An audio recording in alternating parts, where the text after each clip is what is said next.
전남에서 인구 10만 명당 교통사고가 가장 많은 곳은 나주시로 나타났습니다. 벌교천 하구의 멸종위기종 큰고니 등 희귀철새들이 날아들고 있습니다. 2016학년도 수능을 300일 앞둔 예비 고3들의 수능 전략을 분석했습니다. 실종 8일 만에 바다에서 숨진 채 발견된 이모 일병의 사인은 익사로 추정됩니다. 시청자 여러분 안녕하십니까? 이어서 광주 전남권 뉴스입니다. 지난해 전남 5개 시의 인구 10만 명당 교통사고 건수가 평균 600건에 이르는 것으로 나타났습니다. 국토교통부 조사 결과 지자체별로는 나주시가 794건으로 가장 많았고 광양시 584건, 목포시 581건, 순천시 556건, 여수시 433건 등의 순이었습니다. 또 교통사고 사망자 수는 나주시가 48명, 광양시가 19명, 여수시 15명, 순천시 14명, 목포시 11명으로 집계됐습니다.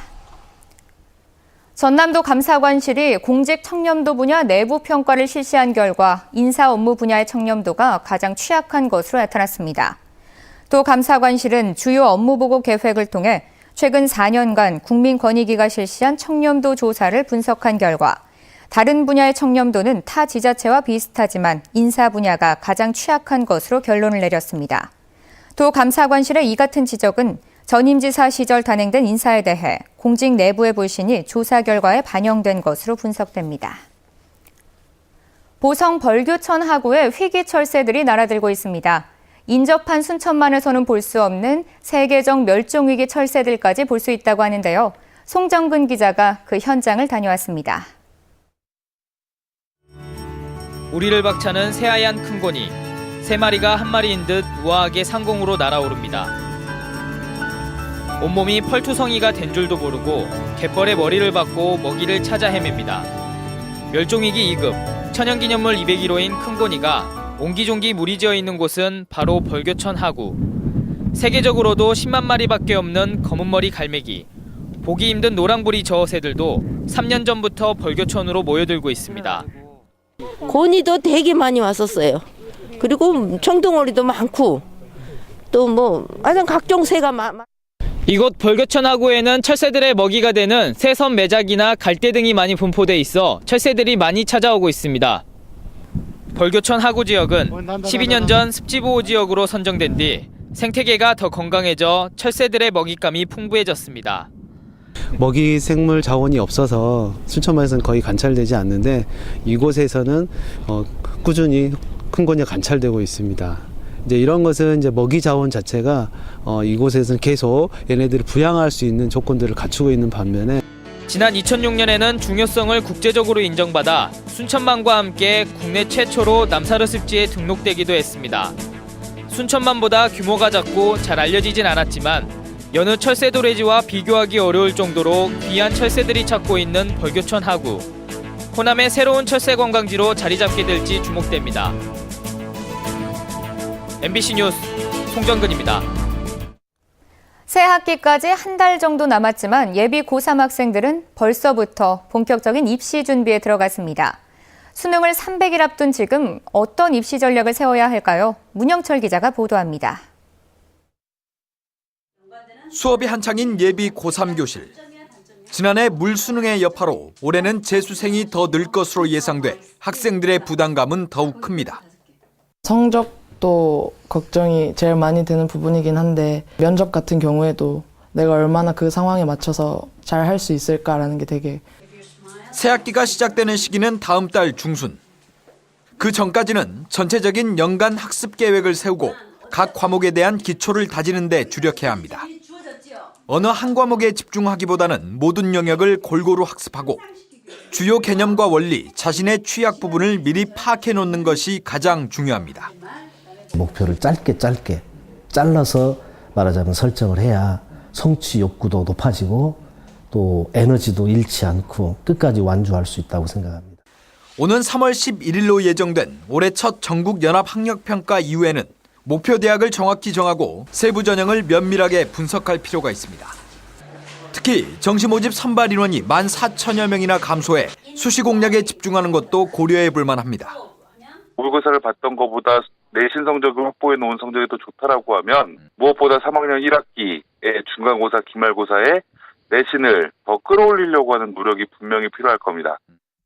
수시 전형 가운데 학생부 교과 전형 선발 비율이 전체의 38.4%로 가장 높지만 많은 학생들이 목표로 하는 서울 상위권 15개 대학은 평균 10.3%에 불과해 내신 관리의 중요성이 어느 때보다 큽니다.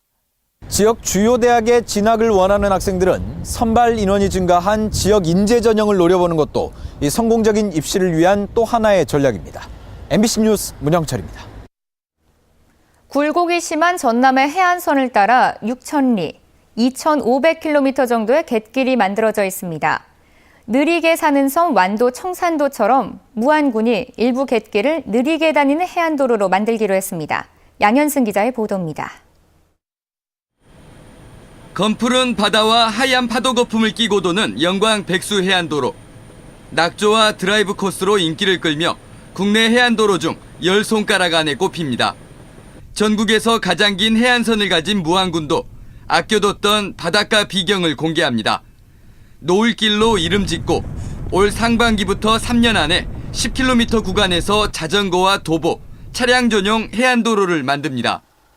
추진된 사업비는 137억입니다. 그래서 이 구간도 3기 내내 그 사업비가 전부 국비가 올 것으로 지금 전망되고 있습니다. 다른 해안도로와는 달리 수평선과 비슷한 높이에서 바닷가를 거닐 수 있을 것으로 보입니다. 낮에는 탁 트인 갯벌과 해송림, 모래사장, 저녁에는 바다를 물들이는 노을, 야간에는 해안선을 따라 설치될 조명이 볼거리가 될 전망입니다. 무안국제공항과 광주 무안강 고속도로 인근에 있고 칠산대교가 완공되면 영광 백수해안도로와도 연계됩니다. 국내 관광객은 물론이고 또 바로 이웃에가 국제공항이 있습니다. 많은 중국 관광객들이 짜투리 시간을 이용해서 교통이 아닌 순수 관광 목적으로 해안도로가 만들어지는 것, 국내에서 무안 노을길이 첫 사례가 될 전망입니다. MBC 뉴스 양현승입니다. 군 당국이 실종 8일 만에 바다에서 숨진 채 발견된 이모일병의 사인을 익사로 추정하고 동료 병사들을 상대로 사고 경위를 조사하고 있습니다. 육군 헌병대는 오늘 중간 수사 결과 발표를 통해 숨진 이일병은 발견 당시 방탄모를 제외한 근무복 그대로를 착용한 상태였으며 부검 결과 특별한 외상이 없고 전형적인 익사라는 1차 소견이 나왔다고 밝혔습니다. 군은 이에 따라 숨진 이일병이 실족해 바다에 빠졌을 가능성이 높은 것으로 보고 당시 함께 근무했던 병사 6명을 상대로 근무 감독 소홀 등 과실 여부를 조사하고 있습니다. 오늘 오전 10시 30분쯤 나주시 노안면의 한 돼지 축사에서 불이 나 새끼 돼지 70여 마리가 폐사하는 등 소방서 추산 2,500만 원의 재산 피해를 내고 30분 만에 꺼졌습니다. 경찰과 소방당국은 축사 안에서 불길이 시작됐다는 목격자의 말을 토대로 정확한 화재 원인을 조사하고 있습니다. 오늘 새벽 1시쯤 전남 여수시 돌산읍 앞바다에서 35살 남모 씨가 물에 빠져 숨진 채 발견됐습니다. 여수해양경비안전서는 시신에 외상이 없는 점 등을 미뤄 남 씨가 익사한 것으로 추정하고 유족 등을 불러 행적을 조사할 예정입니다. 여성 속옷을 훔쳐온 혐의를 받던 50대 남성이 경찰이 수색을 벌이던 중에 스스로 목숨을 끊었습니다. 여수경찰서에 따르면 어젯밤 10시쯤 58살 A씨가 여수시 율촌면의 자택에서 경찰관이 집을 수색하던 과정에서 제초제를 마셔 병원으로 옮겨졌으나 숨졌습니다. 경찰은 이 남성이 이웃 여성의 속옷을 상습적으로 훔쳤다는 신고를 받고 동의를 받아 수색했으며 집안과 숨진 A씨의 몸에서 여성 속옷이 발견됐다고 밝혔습니다. 혁신도시로 이주한 한국농어촌공사가 우간다 농촌 개발을 지원하는 내용의 양국 협력사업 협의 의사록을 체결했습니다. 농어촌공사는 앞으로 우간다 농수축산부와 국가 쌀산업 발전 전략을 수립해 우간다 서부 지역 관계수로 현대화 사업 등을 추진합니다. 농어촌공사는 이번 협의 의사록 체결이 아프리카 지역의 농업 농촌 개발의 교두보가 되는 것은 물론 우리 농업의 국제 위상 제고에 도움이 될 것으로 기대하고 있습니다. 전남 도립국악단의 토요 공연이 오늘 목포시민문화체육센터 공연장에서 가무연의 축제를 주제로 열렸습니다. 2015년 1월 세 번째 공연에서는 국악 실내악과 육자배기에 이어 부채춤과 농악이 연주됐으며 뱃사매무초 등 서양 음악을 국악기로 연주해 참석한 관객들의 갈채를 받았습니다. 광주에서 소방관들이 신고를 받고 출동하는 사건 가운데 화재 출동은 10건 중 1건 정도에 불과한 것으로 나타났습니다. 광주시 소방본부가 지난해 출동 실적을 분석한 결과 현장 출동 만 95건 가운데 화재 출동은 1,253건으로 전체의 12.5%, 10건 중 1건꼴에 불과했습니다. 가장 많은 출동 건수는 벌집 제거를 비롯한 동물 관련 구조로 전체의 36%를 차지했고, 다음은 닫힌 문 열어주기로 15%였습니다.